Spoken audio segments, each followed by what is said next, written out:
मेरी माँ के गुजर जाने के बाद से ही मैं अपनी मामा के यहाँ रहती थी। मेरी मामी बहुत सुंदर थी, जो भी उन्हें देखता बस देखता ही रह जाता।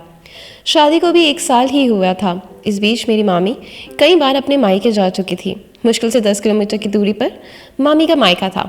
मामी का बार बार मायके जाना मुझे अजीब लगता। एक दिन मैंने मामी से मजाक मजाक में पूछ लिया, मामी आप हर 15-20 दिन पर किसी न किसी बहाने मायके चली जाती हो, आपका कोई चक्कर वक्कर तो नहीं? मेरी इस बात पर मामी बहरा गई और बोली, मायके में मेरी माँ बीमार रहती है, घर में और कोई नहीं है। मेरे मामा मामी लखनऊ में रहते हैं, उसे देखने वाला कोई नहीं, इसलिए मुझे बार बार जाना पड़ता है। जब तुम्हारी शादी होगी ना, तब तुम्हें इस बात का एहसास होगा, समझी?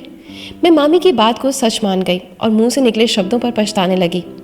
दिन भर मुझे लग रहा था कि मैंने इतनी अच्छी मामी का दिल दुखा दिया। इसलिए शाम होते होते मैं मामी के पास गई और उनसे माफ़ी मांग ली। अगले दिन मेरा एग्ज़ाम था। मैं सुबह जल्दी ही सेंटर पर पहुंच गई।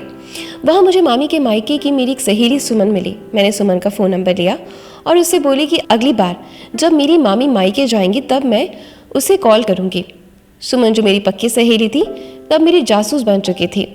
मेरे एग्ज़ाम ख़त्म हो गए थे। अब मैं घर से कहीं नहीं निकलती थी, घर में रहकर ही पढ़ाई करती और घर के कामों में मामी का हाथ बटाती। एक दिन सुबह उठी तो देखा मामी सज धज कर बिल्कुल तैयार है। मैंने उनसे पूछा तो उन्होंने बताया कि वाहपुर में उनकी माँ बीमार है, आज जा रही हैं, कल शाम तक वापस आ जाएंगी। कुछ देर में मामी घर से बाहर निकली और ऑटो वाले को रोककर उसमें बैठ गई। उनके जाते ही मैंने अपनी जासूस सुमन को फ़ोन लगाया और उसे उसकी ड्यूटी पर लगा दिया। सुमन मेरी मामी के मायके की रहने वाली थी और मामी के बिल्कुल पड़ोस में ही रहती थी। सुबह से शाम हो गई और इस बीच मैं लगातार सुमन से संपर्क में बनी हुई थी, लेकिन मामी अपने घर नहीं पहुंची थी। तब मैंने मामी के नंबर पर फ़ोन किया। मामी ने फ़ोन उठाया और बोली, क्या बात है निकिता, क्यों फ़ोन किया? घर में सब ठीक तो है ना? मैं बोली, सब ठीक है। आपकी माँ की तबीयत अब कैसी है मामी? मामी बोली, डॉक्टर के यहाँ लेकर गई थी, दवाइयाँ दी थी, फिलहाल माँ ठीक है, कल शाम तक मैं तुम्हारे पास आ जाऊंगी निकिता। मामी की मीठी मीठी बातें सुनकर मुझे ज्यादा देर रहा नहीं गया। तब मैंने सीधा सवाल किया कि मामी तुम वाहपुर में अपने घर पर हो ही नहीं? मामी झट से बोली, निकिता तुमने भी हद पार करती हो, मैं और कहाँ जाऊंगी, बताओ तो। ठीक है मामी, अब अपना ख्याल रखना, कहकर मैंने फ़ोन काट दिया। मामी का फ़ोन करते ही मैंने सुमन को फिर से फ़ोन किया और बोली, सुमन तू पक्का मेरी मामी का घर जानती है ना, यह मुझे बेवकूफ़ बना रही है? सुमन ने कहा, निकिता मैं तुमसे झूठ क्यों बोलूँगी, तेरी मामी कौशल का घर मेरे घर के बगल में है, मैं बचपन से जानती हूँ उन्हें। तेरी मामी के पापा राजेश जज रहे हैं, पूरा वामपुर जानता है उनका घर। सुमन का फोन करने के बाद मैं और ज्यादा बेचैन हो गई। मैंने सोचा कि मामा को फोन लगाकर अभी मामी के मायके भेज दूं, सब दूध का दूध और पानी का पानी हो जाएगा। लेकिन मुझे लगा कि अगर सुमन गलत साबित हुई तो मामी की नजर में मैं हमेशा के लिए गिर जाऊंगी। रात 10 बजे मामा अपने काम से घर लौटे। मामी घर में रहती तो मामा को रात का खाना वही देती थी। मामी के ना रहते हुए मुझे ही खाना बनाना पड़ता था और घर वालों को देना पड़ता था। मामा ने आते ही मुझसे पूछा, निकिता मम्मी पापा को खाना खिला दिया तूने? तेरी मामी रहती है तो इन सब बातों का अच्छे से ख्याल रखती है। मैंने कहा, मम्मी पापा नहीं खाए हैं, अभी वो बोले कि शिवम आएगा तो एक साथ ही खाना खाएंगे, आप मम्मी पापा के कमरे में बैठो, मैं वहीं खाना लेकर आती हूँ। मामा पापा मम्मी के साथ खाना खाने बैठे। मैं गरम गरम रोटियां लाकर दे रही थी। इसी दौरान मैंने मामा से कहा, मामा मामी बड़ी सुंदर रोटियां बनाती हैं, लेकिन मेरे हाथों से हमेशा जल ही जाती है, आपकी बात हुई क्या मामी से? मामा बोले, तेरी मामी से अभी थोड़ी देर पहले बात हुई, मेरी सासू माँ बीमार है, आज दवा दिलाई है, वो कल शाम तक घर आ जाएगी। मैंने कहा, मामा ये कितनी गलत बात है ना, मामी की 4 भाई के होते हुए भी बूढ़ी माँ को गांव में अकेले छोड़ रखा है। अपनी बूढ़ी माँ की देखभाल करना उन लोगों का फर्ज बनता है कि नहीं? कब तक मामी परेशान होती रहेंगी? मामा ने कहा, निकिता तू कब से इतनी समझदार हो गई? वैसे मैं इस इशू पर तेरी मामी से बात कर चुका हूँ, वो कहती है उसकी माँ ही लखनऊ नहीं जाना चाहती, वो अकेली वामपुर में रहती है क्योंकि वहीं उनका दिल लगता है, वो वामपुर में आखिरी समय बिताना चाहती हैं। तो इसमें कोई क्या करे, उनके 4 बेटे उनके अपने साथ शहर में रखना चाहते हैं, लेकिन वो नहीं चाहती। मेरी सास के पास बहुत रुपया है निकिता, पिछले महीने मुझे अपने बिजनेस के लिए रुपयों की जरूरत थी, मैं बहुत परेशान था। मैंने सास से बोला, उन्होंने झट से मुझे 5 लाख रुपए दे दिए। मेरे ससुर राजेश अलावा सिविल जज थे और मेरी सास भी अच्छी पोस्ट से रिटायर्ड हुई है, मोटा पेंशन मिलता है उन्हें। उनके सारे बेटे बहू अपनी अपनी जगह खुशहाल है। तीनों बेटे तो सरकारी नौकरी में हैं और एक बेटे का अपना बिजनेस है। लखनऊ वाले साले साहब ने तो बहुत आलीशान घर बनवाया है, लेकिन सासू माँ वहां भी नहीं जाती, कहती हैं इतने बड़े घर में मेरा दम घुटता है। मैं समझ गई कि मामी के बार बार मायके जाने से मामा को कोई दिक्कत क्यों नहीं होती, क्योंकि मामा जब भी अपने बिजनेस के लिए अपनी सास से रुपया मांगते हैं वो झट से उन्हें रुपया दे देती हैं। ये अलग बात है कि मामा अपना काम निकाल कर उन्हें रुपया लौटा देते हैं। सास और दामाद के बीच इस तरह की लेन देन चलती रहती है। इसलिए मामी जब मर्जी अपने मायके जाती हैं और मामा को कोई दिक्कत नहीं होती। मामा और मामी एक ही कॉलेज में थे, दोनों में प्यार हो गया और घर वालों ने भी अपने बच्चों की खुशी के लिए दोनों की शादी करवा दी। वरना मामी की अमीर घर वालों के आगे तो हम लोग कुछ भी नहीं। लेकिन ये कैसा प्यार है कि शादी के 3 साल में ही मन भर गया और इधर उधर मुंह मारने लगे। सबको खाना खिलाकर मैं सोने चली गई, लेकिन मुझे नींद नहीं आ रही थी। मैं यही सोच रही थी कि अगर मामी वामपुर में माँ के पास नहीं है तो वो है कहाँ।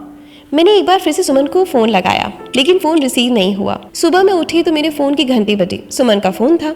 मैं उसे कुछ कहती कि वो बोल पड़ी, निकिता तेरी मामी अभी अभी ऑटो से उतरकर अपनी माँ के घर में आई हुई हैं।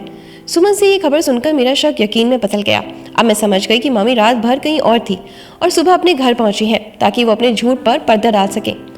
मामी अब मामा को फ़ोन करेंगे और अपनी माँ से बात कराएंगी ताकि मामा को किसी तरह का कोई शक ना हो।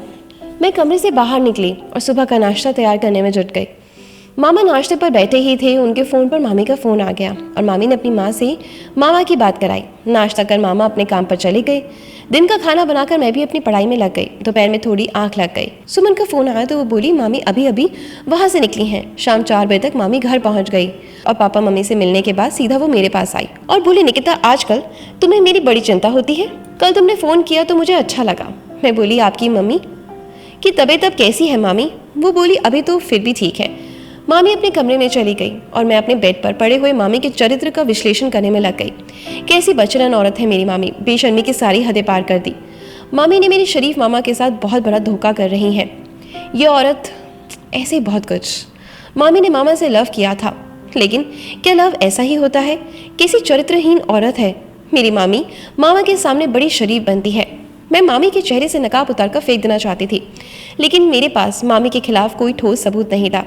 इसलिए मैं खामोशी के साथ वक्त का इंतजार करने लगी। अभी 15 दिन भी नहीं बीते थे कि सुबह सुबह मामी फिर से मायके जाने के तैयार हो गई। मैं मामी से बोली कि कब तक वापस आओगी मामी? मामी बोली, कल दोपहर तक आ जाऊंगी। वो क्या है? मम्मी के खाते में उनकी पेंशन आई हुई है, वो बीमार है तो रुपया निकालने मुझे ही जाना पड़ेगा। मैं बोली, ठीक है मामी, आप निश्चित होकर जाएं, मैं रात का खाना बना दूंगी। मामी निकलते ही मैंने मम्मी से कहा, मम्मी मैं कॉलेज के लिए निकल रही हूँ, शाम तक आ जाऊंगी। और स्कूटी स्टार्ट करके मैं मामी के ऑटो के पीछे निकल पड़ी। वामपुर की दूरी 10 किलोमीटर की थी, लेकिन ट्रैफिक और सड़क खराब होने की वजह से 1 घंटा लग जाता था। मामी वामपुर के रास्ते पर थी तो मुझे लगा कि मैं पीछा कर रही हूँ। मामी को इस बात का शक तो नहीं हो गया।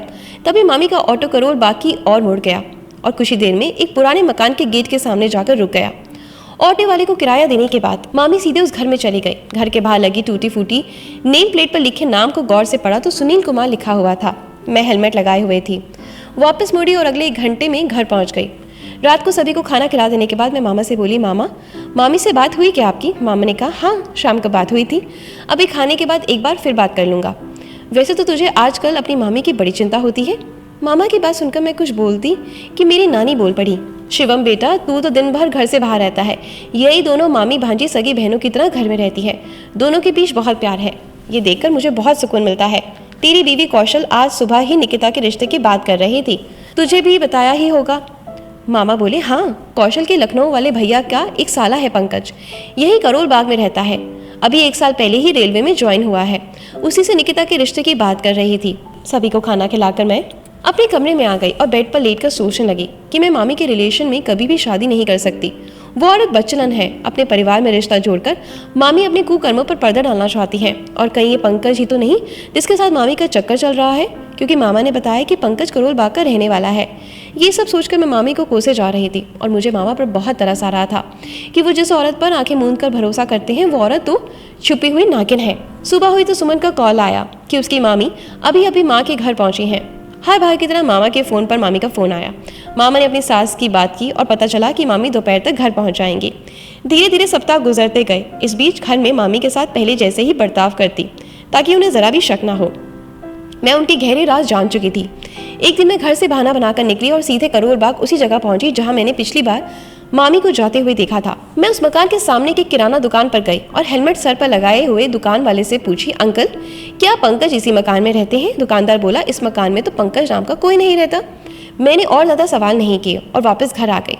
मैंने कसम खाई कि मैं इस बार मामी को रंगे हाथ पकड़ूंगी। एक दिन सुबह उठी तो मुझे मामा से मालूम हुआ कि घर में लखनऊ से मामी के कुछ रिश्तेदार आने वाले हैं। मामी भी बड़ी खुश नजर आ रही थी और मामा भी सुबह से बिजी थे। 10 बजे तक घर के बाहर एक बड़ी सी कार आकर रुकी। मामी के लखनऊ वाले भैया भाभी आए हुए थे, साथ में पंकज नाम का लड़का भी था। सभी मुझे देखने आए थे। मैं मनी मन बहुत गुस्सा हुई। एक बार तो लगा कि मामा को अभी सारी बात बता दूं, फिर कुछ सोच कर रुक गई। गुस्से को काबू कर सभी के साथ नॉर्मल बर्ताव करने लगी। आखिर शादी तो करनी नहीं थी, क्यों ना पंकज को थोड़ा और टटोल कर देखूं कि वो मेरे लिए यहाँ आया है या फिर मेरी मामी के साथ अपने नाजायज रिश्ते को एक नए रिश्ते का मोहर चढ़ाने जाता है। मैं पंकज के सामने बैठी। वो मुझे देखे जा रहा था, लेकिन मैं उसकी नज़रों को बर्दाश्त करने को मजबूर थी। अकेला होता तो मैं उसकी गिर जैसी आंखों को नोच लेती। मामी बड़ी जोश के साथ सभी मेहमानों की आओ भगत में लगी हुई थी। रिश्ता उनकी मामी के भाई का था, लेकिन इस वक्त वो लड़की वालों की तरफ से ही थी। पंकज को देखकर मुझे बार बार गुस्सा आ रहा था। अगर वो मेरी मामी का आशिक ना होता तो लड़का बुरा नहीं था। सुंदर, गठीला और कामयाब लड़के आजकल कहाँ मिलते हैं। मेरे घर वालों को तो ये रिश्ता बहुत पसंद आया। सभी शादी के लिए राजी थे। मामा ने समझदारी दिखाई और बोले कि लड़की का ग्रेजुएशन फाइनल होने के बाद ही शादी की तारीख तय करेंगे। मेरी ग्रेजुएशन में अभी 1 साल का वक्त था। मैंने राहत की सांस ली। मामी के काले कारनामों का भांडाफोड़ करने के लिए इतना वक्त काफी था। पंकज के घर वाले भी इस रिश्ते से खुश थे और पंकज भी मेरे नंबर पर लगातार मुझे कॉल करने लगा। मैं उससे बात कर लेती ताकि मैं उसकी मंशा बखूबी जान सकूं। इस बीच पंकज मुझे कई बार बाहर मिलने की जिद करता। मुझे उसकी इस बात से बहुत गुस्सा आता, लेकिन मैं अपने गुस्से को जाहिर नहीं होने देती और हर बार टाल जाती। मैं इस ताक में थी कि मैं इन दोनों को एक बार रंगे हाथ पकड़ लूं। 2 दिन से लगातार बारिश हो रही थी और इस बरसात में मामी के अंदर की हवस की आंख भड़क उठी थी। शायद इसलिए मामी ने मायके जाने की तैयारी कर ली। बड़ी देर तक इंतजार के बाद जब कोई ऑटो वाला नहीं मिला तो मैं मामी से बोली, मामी आज बारिश की वजह से शायद ऑटो वाला तैयार ना हो, इसलिए आज आप मत जाइए। मौसम ठीक हुआ तो कल चले जाना। मामी ने कहा कि नहीं, उन्हें किसी भी कीमत पर आज ही निकलना है। बड़ी मुश्किल से उन्हें ऑटो मिला और वो निकल गई। मामी के घर से निकलते ही मैं भी कॉलेज का बहाना बनाकर घर से निकल गई। मामी के कुकर्मों को अपनी आंखों से देखने वाला एक गवाह तो मेरे साथ, इसलिए मैंने सुमन को पूरी बात बता दी थी। उसे करोल बाग में ही बुला लिया था ताकि मैं अकेली न पड़ जाऊं। हल्की बारिश के बावजूद सही समय और बताई गई जगह पर सुमन मुझे मिल गई। मुझे मेरी सहेली पर नाज था जिसे मैं अपना मानती थी। वो चुड़ैल निकली। सुमन जो मेरी अपनी नहीं थी, वो इस वक्त मेरे लिए जान हथेली पर रखकर आ गई थी। अब स्कूटी पर सुमन और मैं मामी के ऑटो का पीछा कर रहे थे। थोड़ी ही देर में मामी का ऑटो उसी पुराने मकान के आगे रुका। मामी मकान के अंदर दाखिल हुई। मामी के अंदर दाखिल होते ही मैं और सुमन भी मकान तक पहुंच गए, लेकिन तब तक मेन गेट बंद हो गया था। मकान की बाउंड्री जर्जर हालत में थी। थोड़ी सी कोशिश में हम उस दीवार को फांद कर घर के अंदर दाखिल हो सकते थे। मैंने सुमन को गेट पर ही रुकने का इशारा किया और अपने मोबाइल से मामा को मैसेज टाइप कर दिया, मामा मैंने आपको लोकेशन सेंड की है, आप इसी लोकेशन पर जितना जल्दी हो सकता है पहुंच जाएं। आपके लिए यहाँ एक बड़ा सरप्राइज है। मैं डर रही थी ये सोचकर कहीं पंकज जैसे मुस्टंडे ने मुझ पर हमला कर दिया तो। उस चुड़ैल को तो मैं अकेला ही संभालूंगी, लेकिन पंकज को नहीं। इसलिए बाउंड्री से अंदर दाखिल होते ही मैंने सुमन से कहा कि वो गेट पर ही रुके और जैसे ही मेरी चीख सुने वैसे ही गली में शोर मचाना शुरू कर दे ताकि यहाँ लोग जमा हो जाएं। और मैं घर के अंदर दाखिल हुई। अंदर से कोई बहुत पुराना भूत बंगला टाइप वाला मकान लग रहा था। एक छोटी गैलरी के बाद मुझे ठीक ठाक कमरा नजर आया। मैं धीमे कदमों से कमरे तक पहुंच गई, लेकिन तभी मामी को कमरे से बाहर निकलते देखा तो मैं डर गई और मेरे पैरों से लगकर वहां रखा गमला नीचे गिर गया। मुझे वहां देखकर मामी चौंक गई और बोली, निकिता तुम यहाँ? मैं भी अपने गुस्से को काबू नहीं कर पाई और बोली, मैं अकेली नहीं हूँ, गेट पर मेरी सहेली खड़ी है और मामा भी थोड़ी देर में पहुंचने वाले हैं। मैंने उन्हें लोकेशन सेंड कर दी है। तुम्हारे पापा का घर अब भर चुका है मामी, निकालो उस गुंडे को बाहर जो मेरा पति बनने निकला था। तुम दोनों ने भी गजब की प्लानिंग की थी, लेकिन मैं तुम्हारी इस खौफनाक प्लानिंग को पहले ही समझ गई थी। मामी के चेहरे का रंग पूरी तरीके से उड़ चुका था। वो बोली, निकिता तुम्हें बहुत बड़ी गलतफहमी हुई है। अंदर पंकज नहीं, मेरी बूढ़ी माँ है। अंदर आओ और खुद देख लो। मैं गुस्से से बोली, झूठ मत बोलो कौशल, तुम्हारी माँ तो वहाँ वामपुर में रहती है। मामी कुछ कहती, इससे पहले सुमन भी वहाँ पहुँच गई। सुमन को देखकर मामी और भी हैरान हो गई और बोली, दोनों अंदर चलो, मैं सब बताती हूँ। हम दोनों डरते डरते कमरे में पहुंचे तो देखा कि बेड पर एक बूढ़ी औरत लेटी हुई है, जिसे देखकर हम दोनों का गुस्सा खत्म हो गया। मैं कुछ बोलती तभी मामी ने कहा, इस माँ ने मुझे जन्म दिया है और वामपुर वाली माँ ने मुझे पाला है। हम 6 बहनें हैं। मेरे पापा लोकेश वामपुर में राजेश अलावत के यहाँ ड्राइवर की नौकरी करते थे। लोकेश के एक के बाद एक लड़के ही पैदा हो रहे थे और इधर मेरे पापा मम्मी की 5 लड़कियां हो गई थी। जब मेरी ये माँ छठी बार प्रेग्नेंट हुई तो लोकेश अंकल की बीवी यानी कि मेरी वामपुर वाली माँ ने मेरे पापा से कहा कि अगर इस बार भी उनकी बेटी हुई तो वो जन्म होते ही उस बच्ची को उनके हवाले कर देंगे। वामपुर में उस बच्चे की अच्छी परवरिश होगी। यही सोचकर मेरे माँ बाप राज़ी हो गए और मेरे जन्म के साथ ही मुझे वामपुर में राजेश अंकल के हवाले कर दिया। जैसे मेरे पापा ने सोचा था, मेरी परवरिश उससे भी अच्छे माहौल में हुई। 3 साल पहले जब तुम्हारे मामा से मेरी शादी हुई, तब तक मैं अपने अतीत के बारे में कुछ नहीं जानती थी। लेकिन 2 साल पहले मुझे पैदा करने वाले मेरे माँ बाप का देहांत हुआ। तब मुझे माँ ने बताया कि मेरी असली माँ वो नहीं है, वामपुर वाली मेरी माँ इतनी महान औरत है कि वो अब तक मेरी इस माँ की देख रेख का पूरा खर्च उठाते आए हैं। एक परमानेंट मेड यहाँ ही माँ के साथ ही रहती है, जो बेटी की तरह मेरी माँ की देखभाल करती है। उस मेड के बच्चे बहुत ही अच्छे स्कूल में पढ़ते हैं, जिसका पूरा खर्च वामपुर वाली माँ उठाती है। 10-15 दिनों पर जब वो मेड अपने घर जाती है, तब माँ की देखभाल के लिए इसके पास मुझे आना पड़ता है। कई बार सोचा कि तुम्हारे भैया को सब कुछ बता दूं, लेकिन हिम्मत नहीं कर पाई और सोचा कि जब माँ का देहांत होगा तब बता दूंगी। थोड़ी देर में मामा भी लोकेशन पर पहुंच चुके थे और उन्हें पूरी बात की जानकारी मिल चुकी थी। मामा ने मामी को गले से लगा लिया। मामी ने मेरी इस गलती को माफ़ कर दिया और मामा को भी ये भनक नहीं लगने दी कि मामी का पीछा करते हुए उनके घर पहुंची थी। मैं मामी के घर ही बैठी थी, पंकज का कॉल आ गया। मैं फ़ोन लेकर बाहर निकल गई और बोली, हेलो पंकज, तुम कहाँ हो? पंकज बोला, मैं तो यहीं करोल बाग। तुमसे कहता हूँ ना कि स्कूटी से कभी इधर उधर मत जाया करो, लेकिन तुम्हारे पास तो मेरे लिए टाइम ही नहीं। मैं बोली, एड्रेस और लोकेशन सेंड करो, मैं अभी 5 मिनट में तुम्हारे फ्लैट पर पहुंच रही हूँ। करोल बाग में शाम तक रुक कर मामा घर चले गए। सुमन अपने घर फ़ोन कर करोल बाग में मामी के पास ही रुक गई और मैं मामी को बताकर पंकज के फ्लैट पर पहुंच गई। शक इंसान की बहुत बड़ी बुराई है। इस शक की वजह से ना जाने कितने घर उजड़ गए हैं। इसलिए सिर्फ शक के आधार पर किसी भी निर्णय तक पहुंचने से हमेशा बचना चाहिए। धन्यवाद दोस्तों।